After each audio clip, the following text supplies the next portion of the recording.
Boa tarde. Essa é a primeira aula sobre o assunto de aplicações de distribuição de probabilidade em administração, economia e negócio, utilizando a calculadora Cássio, essa que você está vendo aqui na tela. Para a utilização dessa calculadora, eu vou trabalhar com esses conceitos, vou realizar exercícios e vou fazer tudo por meio do emulador que fica disponível no site da Cássio.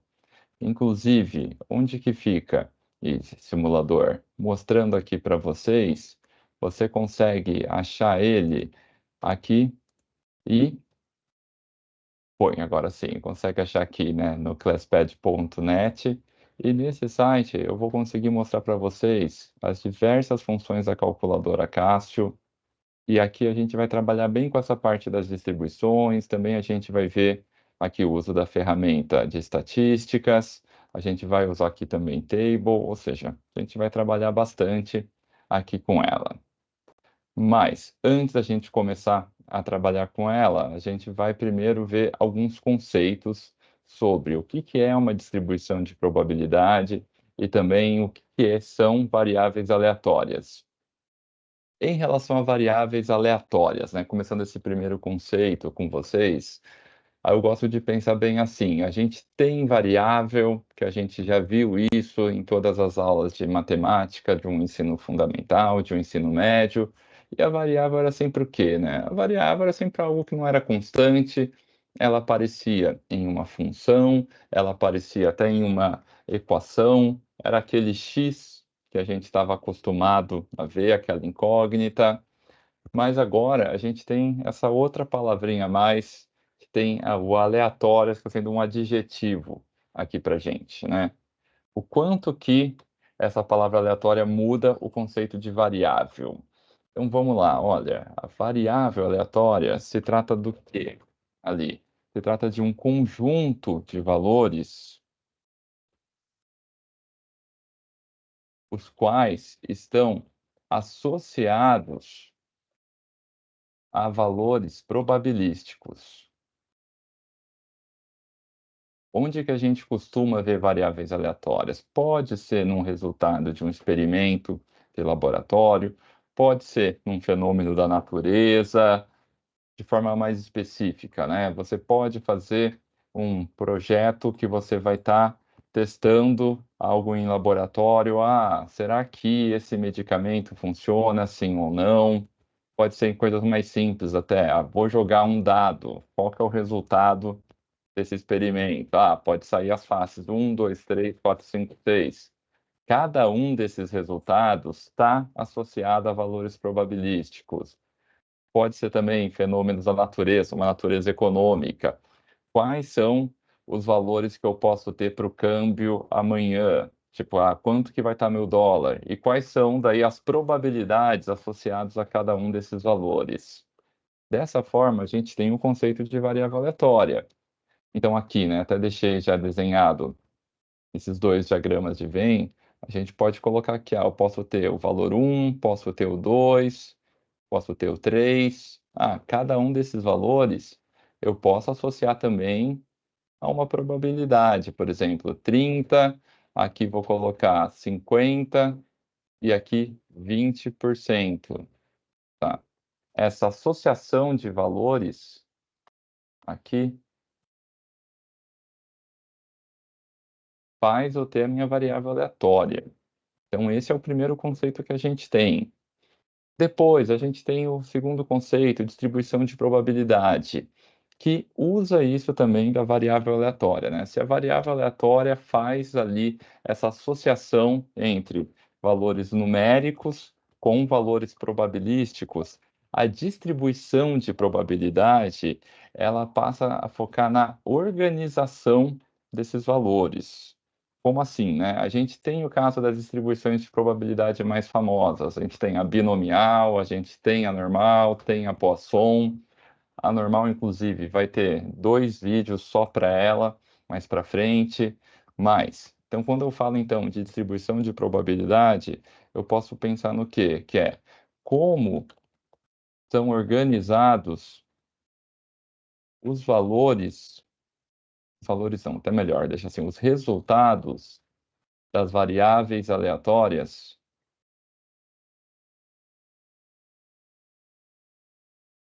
e suas probabilidades. E isso é sempre organizado como?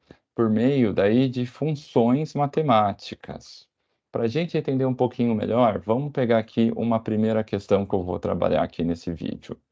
Considere a distribuição de probabilidade na tabela abaixo.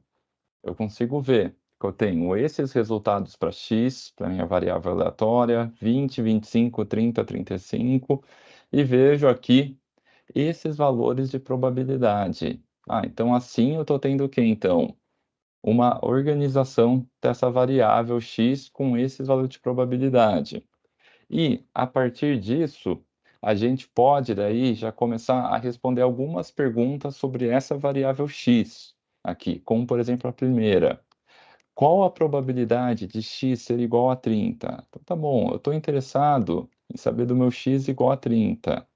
Daí aqui nessa tabela eu consigo ver, o x, ele é igual a 30, então tem 0,25, 25% de probabilidade de ser um resultado.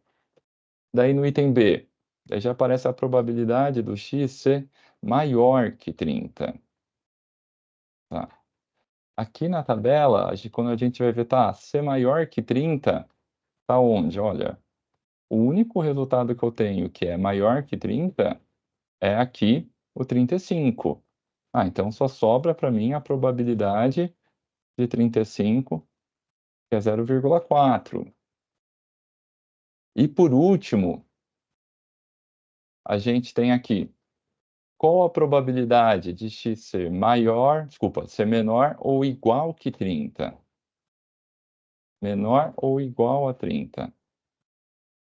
Daí o que que eu vejo? Olha, igual a 30 está aqui e menor que 30 tem outros dois valores. Então, por conta disso, a gente tem aqui que vai ficar daí o 20, a probabilidade do 25 e a probabilidade do 30. Daí agora a gente tem esses valores: 0,2, 0,15 e 0,25. Daí, tudo isso vai dar quanto? Vai dar 0,6, ou seja, vai dar 60%. Tá. Bom, essa primeira questão, nem cheguei a usar a calculadora Castro e também nem cheguei a usar uma aplicação, né? Primeiro foi só para mostrar os conceitos. Agora, para o segundo problema, a gente já vê de forma mais aplicada e também a gente vai utilizar a nossa calculadora. Esse problema está falando assim para a gente: olha, a demanda por um produto pode variar mês a mês. Uma loja trabalha com a seguinte distribuição de probabilidade da demanda mensal na tabela a seguir, a qual é baseada no histórico de vendas dos últimos 2 anos. Então aqui a gente vê, né, a demanda unitária, 300, então 300 unidades, né, vendidas, tem uma probabilidade de 20%, tá. E se for mais, se for 40%, a probabilidade aumenta. Se for 500, aumenta mais um pouco, para 35%. E se for 600, daí diminui, daí. Então tudo bem, assim está a distribuição de probabilidade da demanda. Daí depois, considere que cada unidade demandada gera uma receita de 70 e um custo de 50, além de uma despesa fixa de 500, tá? Para depois vir o quê? Essas perguntas para a gente aqui sobre o lucro. No item A, qual a probabilidade de o lucro ser 5.500? Daí, qual a probabilidade do lucro ser 8.000? Qual a probabilidade do lucro ser menor que 8.000? Tá, agora a gente fica assim: "Espera aí, eu tenho uma tabela, eu tenho valores de demanda. Tá, mas e se eu quiser pegar e modificar essa tabela para lucro? O que que eu vou ter que utilizar, né?" Primeiro, vamos entender como que a gente calcula o lucro aqui, né. O lucro a gente está calculando como? Falou pra gente aqui que tem uma receita de 70 e um custo de 50 para cada unidade demandada. Então tá bom, cada unidade demandada é uma variável X, que eu vou chamar aqui. E eu tenho uma despesa fixa de 500, que eu subtraio. Então tudo bem, vamos até colocar aqui o cifrão. Então eu tenho essa expressão aqui, né, então como que a gente pode pegar e começar a calcular isso utilizando a nossa calculadora? Vamos lá para o site ali do emulador. E agora, compartilhando a janela aqui do emulador, a gente vê a nossa calculadora direitinho, e aqui, né, o que a gente pode começar a mexer nela? Aí, tem muitas coisas que dá para a gente fazer. Quando eu venho aqui, por exemplo, e clico aqui, no caso, para essa parte aqui de table, eu já consigo ver o que há, que eu posso pôr valores de x, uma função f de x e uma função g de x. Só que dá para a gente modificar um pouquinho isso, né, porque uma função g de x eu não vou precisar, eu vou precisar de uma função f que eu vou montar o meu lucro. Então vamos modificar, né. Primeiro, para facilitar, cliquei aqui no config, né, para modificar as configurações. Quando eu venho aqui em System Settings aqui, eu tenho a opção aqui de Language. Tá, pode ficar em inglês, espanhol, português. Vou deixar em português aqui para facilitar para a gente. Então agora já está aparecendo contraste, desligar, idioma, já está mais fácil, né. É, já facilitou bem. Daí agora eu vou clicar aqui em Tools. Quando eu clico aqui em Tools, seriam as ferramentas para a gente, eu venho aqui nesse def f de x sobre g de x. E daí eu clico aqui no definir o f de x. Então agora eu vou pôr essa função. Essa função está sendo como? Daí aqui para gente. Ah, eu tenho aqui que vai ficar daí o 70, daí menos 50. Então vamos pondo aqui. Aquela mesma que eu tinha colocado para vocês. Daí vem a minha variável x menos 500. Tá, essa é a minha função. Clico aqui para executar.